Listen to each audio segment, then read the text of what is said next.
સવારે ઉઠતાની જોડે જ પપ્પાએ કામે લગાડી દીધું હતું. આ મોટર લઈને મારે ફ્લોર સાફ કરવાનું હતું. અમે બંને ફ્લોર સાફ કર્યું, પછી દાદાના દર્શન કર્યા. Hello, my name is Amin Patel. Welcome to my mini blog. રસ્તામાંથી મેં જામફળ લીધા ઓફિસ જતા પહેલાં. પછી આ થોડી ભેર ખાધી અને પછી ઓફિસ પહોંચીને પહેલાં આ ગરમ પાણી કરતો હતો, કેમ કે સ્ટીકર નીકાળવાનું હતું.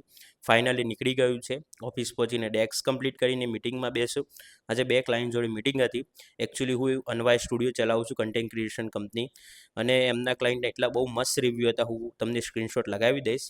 પછી કામ કરતાં કરતાં જોયું તો બહાર કોઈ મિનિસ્ટર આવ્યા હતા, બહુ જ ભીડ હતી ભાઈ. પછી આ રગડો છે, મારા ફ્રેન્ડનું છે. અહીંયા આઈસ્ક્રીમ, ઘી, દૂધ, છાશ બધું જ મળે છે. જરૂર વિઝિટ કરજો તમે, એડ્રેસ નીચે નાખી દઈશું. પછી એક ક્લાયન્ટને મળવા નીકળ્યું, કેમ કે આમની હોટલનું આપણે કન્ટેન્ટ શૂટ કરવાનું હતું. પૂરું કરીને ઓફિસ આવ્યો, સાંજ પડી ગઈ હતી. આ બંને મારો વેઇટ કરતા હતા જમવા જવા માટે. આ નડિયાદી પબ છે, મારા ફ્રેન્ડનું જ છે. આમનું પણ એક કન્ટેન્ટ શૂટ કરવાનું એટલે મળવા આવ્યો હતો. અને અત્યારે જ દિવાળી થઈ છે. મારા ફ્રેન્ડને મળ્યો, થોડી વાતો